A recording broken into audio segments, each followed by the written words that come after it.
Hello everyone. So I'm going to here describe the projectile motions, okay? And there are two cases I have to consider. One is projectile motion in horizontal case.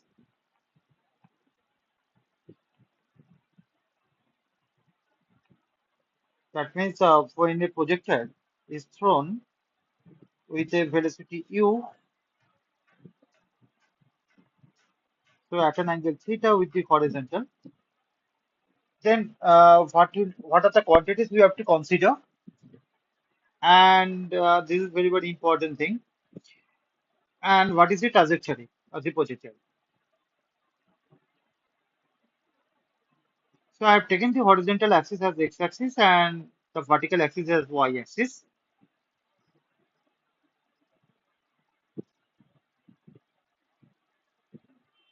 So this is the trajectory of the projectile. So you have to consider the three cases, okay? Three quantities mainly. One is the total horizontal distance the particular projectile will travel. That is the range is called range. The height from the maximum height it can reach along y-axis, that is capital H. The total time it can take to reach or strike the ground is the time of flight t, and the last thing we have to consider is the equation of the trajectory.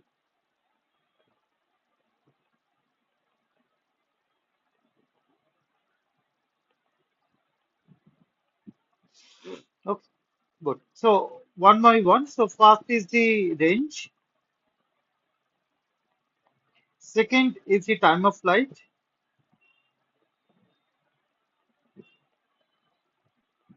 third is the maximum height,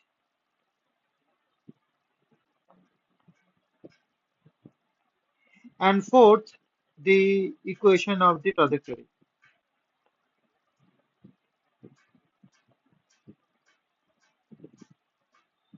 So there are various assumptions we have taken here to consider the motion of projectile.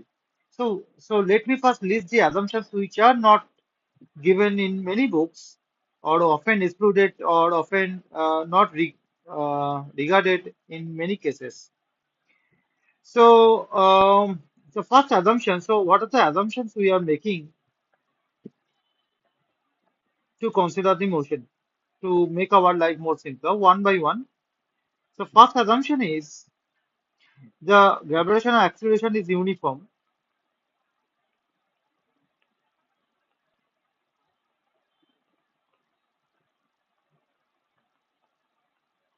That means the height, the maximum height is very less than the radius of the Earth.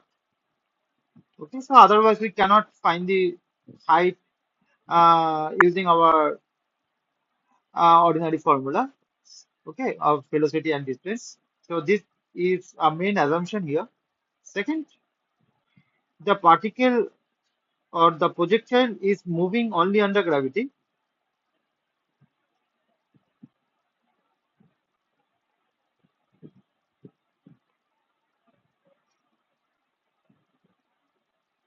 That is, this motion is called the free fall.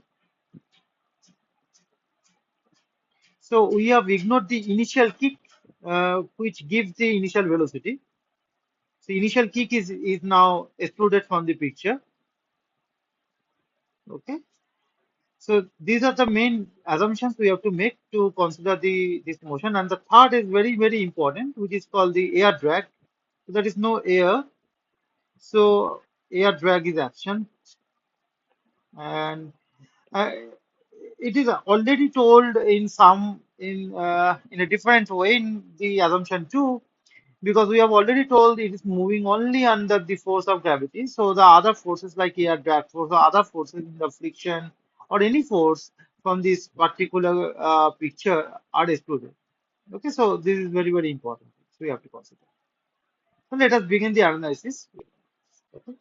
So I'm going to bring the picture again so that we can easily see that what will be happened and what are the parameters we have to consider to analyze the case. Okay, so This is the main thing. Yeah. So we have to first decompose the initial velocity into two components. One is along the x-axis, that is called ux, and another is along the y-axis, that is called uy.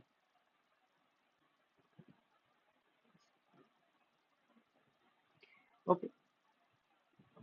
So that is very, very important thing we have to consider. So since there is only gravitational force in this picture, so gravitational force acting downward and the gravitational acceleration is g, which is uniform we know. So when the particle is going up, so it is being retarded, and because of this retardation, and if I consider the velocity along the x-axis, that is ux, we can see there is no force along the x-axis, that is fx is zero, so ux is constant. So we can imagine this ball has a two components. So the ball can be split into two balls. One is going up with a velocity uy, and another ball is going horizontally with velocity ux. Again, I am repeating, we now consider the single projectile into two parts. One is moving along x-axis with a velocity ux, and another part is going up with the initial velocity uy. Since the force is zero, Fx is zero, or the force along the x-axis is zero, Ux is constant, right? So the time it will take to come at the point, the final point B is t. At the same time, the second one will reach B horizontally, right? So the time it will take the same time t. So the AB part, the horizontal part is coming as simple the velocity into time, because there is no acceleration along x-axis. So this is the range. So this is the formula of the range. From the range. Because I have to write here because US is constant. It is done. Next, we have to find the time.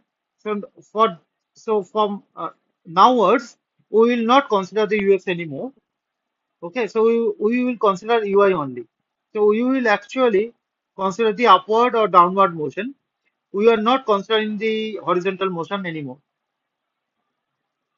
So when it will reach the point here, top point, say that is C point, okay, then this, so we will consider that is the particle is moving up and it will reach at the point C, that is the maximum height from the ground,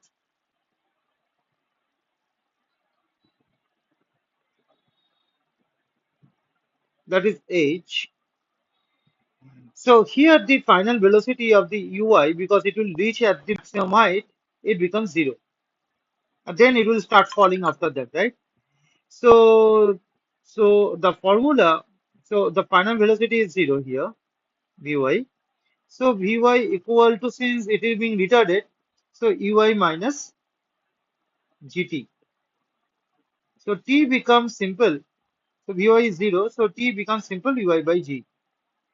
And the time it will take to rise at the or reach at the maximum height is the same time it will take to fall at the same point again or reach at the same point again. So the rising time and the falling times are same. So then the total time it will take is t plus t, which is actually the time of flight, okay, and that is equal to 2 uig. So this is the formula of the time of flight. So I'm repeating that again. So I have considered the ui, the particle is moving. So I'm considering only the vertical direction, the motion of the vertical direction.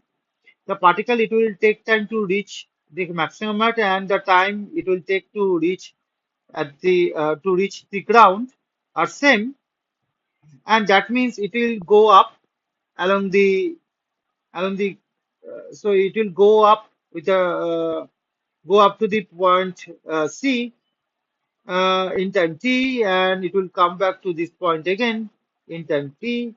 So total time is t plus t to t. That is 2y by g. And the last thing is the maximum height. So at the maximum height, we have found the Vy equal to 0. So you are going to use the V square, Vy square equal to Uy square minus 2gh, and that is 0. That means the h we have found Uy square by 2g. So we have found the three cases. So we have found the three formula: range, time of flight, and height. Okay. So to remember these three formula, and that's all. And we have to keep the formula in terms of the ux and uy so that we can use the formula for any other cases. Okay, so it will help us to write down this formula for any other case when the projectile is taken considered on the intern pen also. It will help us to solve those problems very easily if I keep the height, time of flight, and the range in terms of the ux and uy. So for this case, if the angular projection is theta, then it is easily visible from this particular diagram, that is ux, that is the component of the velocity along x-axis is ux equal to u cos theta and uy equal to u sin theta. Okay, that's all. Okay, so next and we have to put those here in these formulas and to get the range. I'm not making those here because it is sufficient to write r equal to uxt and t equal to 2 by g and h equal to u square by 2g. And the last thing we have to last thing is to find the trajectory of the projectile. Okay. To find the trajectory of the projectile, okay, I'm drawing the trajectory of the projectile is how to find. Trajectory means if this is y and this is x and this is the particular curve along which the projectile it moves, then we have to uh, drop a perpendicular from this particular point on the trajectory. Say any point you can choose, and this is x, say, and this height is y. So the coordinate becomes xy. The trajectory means we have to find the relation between x and y. That's all.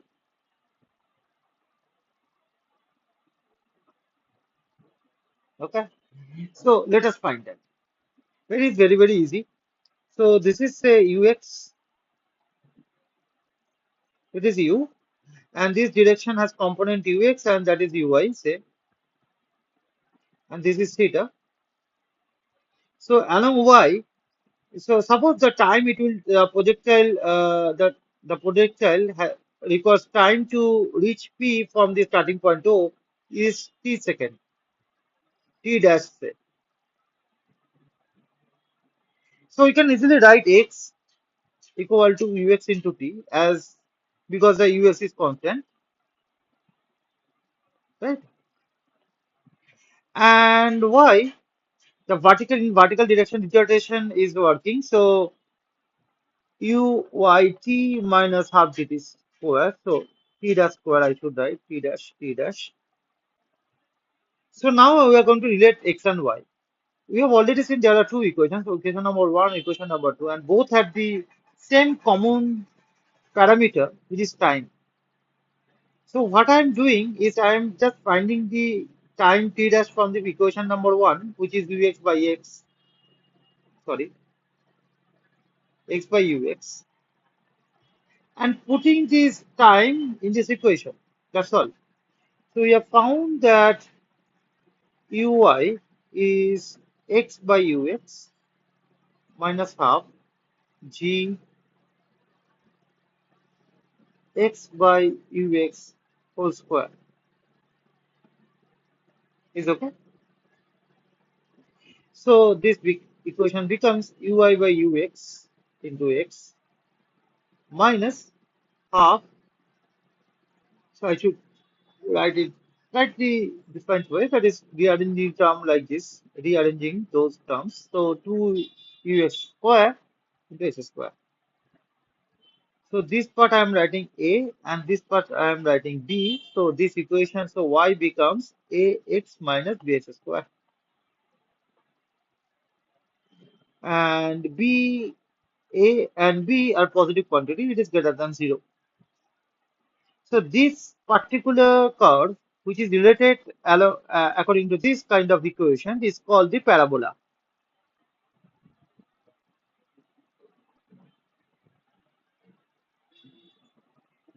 So the trajectory, this is a parabola. So we have derived this in this manner. So there is a parabola, there is the equation of a simple parabola. So if I put those value of ux and uy here, then we will see some interesting facts. So let us first going to see the interesting facts here. I'm going to draw this picture again to make you aware of the interesting facts from this equation. So you can easily see that this equation y equal to ax minus bx square is a quadratic equation of x.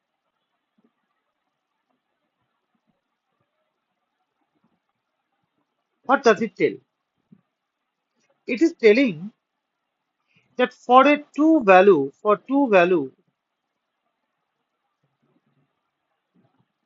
or roots of x, because the quadratic equation has two roots, the y remains same.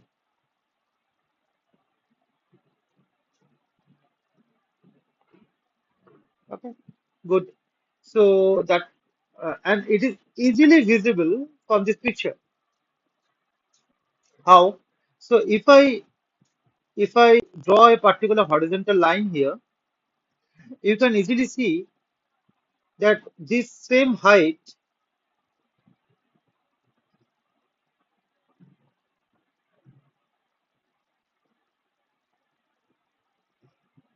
um, sorry, I'm going to draw this again slightly in better way to make you visualize what is going on.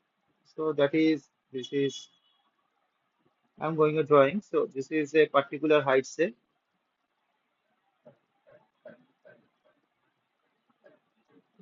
So we have found the same height y in two places. One is x1 and another is x2.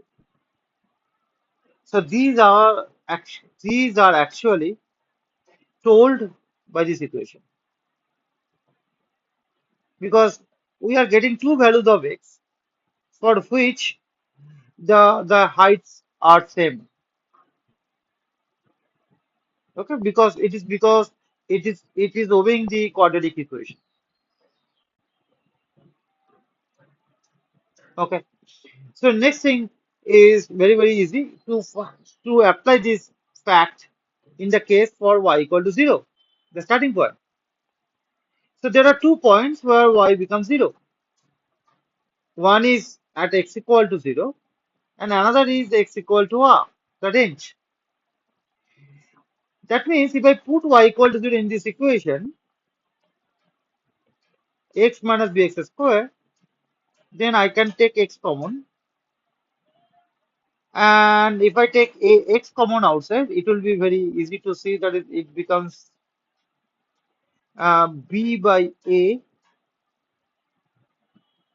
into x. Sorry, it should be 1. The first equation is 1. Second equation is minus b by a into x. That is equal to 0, right? So if if a is not equal to 0, that means there are two cases. One is x equal to 0,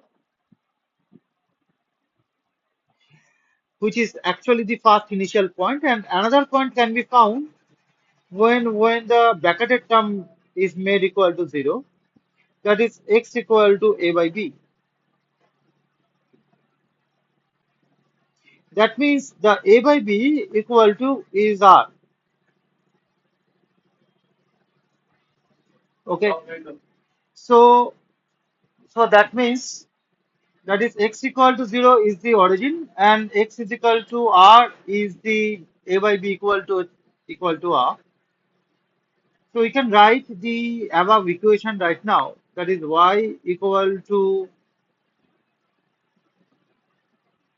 a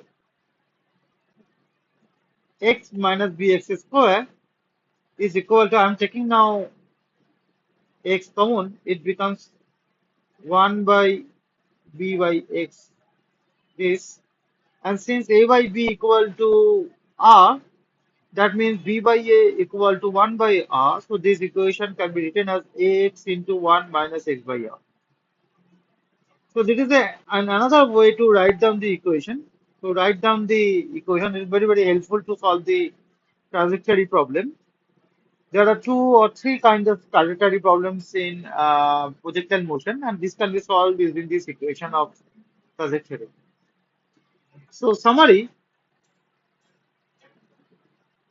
is that when we are considering a projectile motion,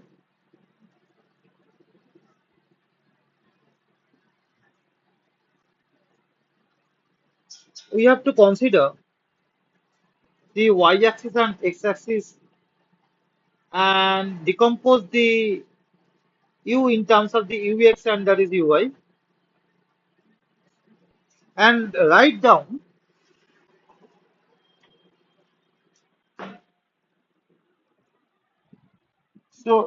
the each formula separately in terms of the ux and uy. So this is h and this is r, say the time of flight is t. So the r equal to ux into t. Okay. Next thing is the h, or the, what should I say? So next thing is the time of flight. That is 2 ui by g. Third thing is the maximum height. That is uy square by 2g.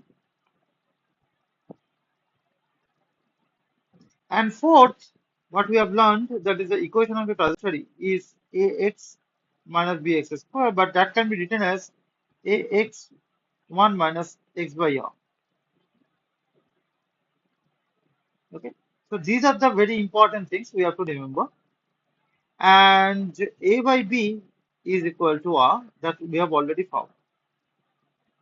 So this will actually help us to solve the projectile motions, any projectile motions, whether it is making the angle with the horizontal or a projectile is thrown on a inclined plane. Okay.